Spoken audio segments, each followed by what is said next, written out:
کوئٹہ میں ماہ رمضان کے آغاز کے ساتھ ہی اشیاء خورد و نوش کی قیمتوں کو جیسے پر لگ گئے ہیں۔ شہر کے مختلف علاقوں میں سبزیوں، گوشت اور روٹی کی قیمتوں میں اچانک اور غیر معمولی اضافہ دیکھنے میں آیا ہے، جس سے شہریوں میں شدید تشویش پائی جا رہی ہے۔ شہریوں کا کہنا ہے کہ سرکاری طور پر قائم کیے گئے سستے بازاروں میں بیشتر اسٹالز خالی دکھائی دیتے ہیں، جبکہ دستیاب گوشت اور دیگر اشیاء کا معیار بھی تسلی بخش نہیں۔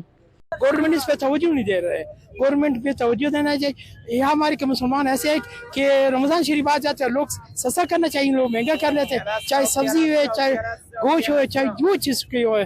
تو ہم گورنمنٹ سے یہ اپیل کرتے ہیں کہ مہربانی کی ان پہ تھوڑا توجہ دیں، غریبوں کا آواز سنیں۔ یہاں کے جو دکاندار لوگ ہیں یہ چیزیں مہنگا دے رہے ہیں۔ ہم کوئٹہ کے ڈسٹرکٹ کو بولتے ہیں کہ آپ مہربانی کر کے آپ ان پہ تھوڑا غور کریں، ان غریبوں کا آواز سنیں۔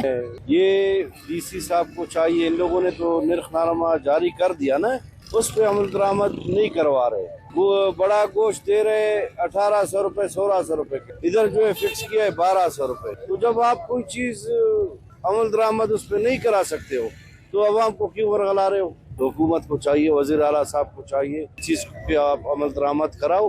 عوامی حلقوں کا کہنا ہے کہ ضلع انتظامیہ کی جانب سے جاری کردہ نرخ نامے محض کاغذی کارروائی بن کر رہ گئے ہیں اور شہر میں ان پر عمل درآمد کروانے کے لیے مؤثر اقدامات دکھائی نہیں دے رہے۔ شہریوں نے مطالبہ کیا ہے کہ رمضان کے مقدس مہینے میں ناجائز منافع خوروں کے خلاف سخت کارروائی کی جائے اور سرکاری نرخوں پر اشیاء کی فراہمی یقینی بنائی جائے تاکہ عام آدمی کو ریلیف مل سکے۔ وش نیوز، کوئٹہ، بلوچستان۔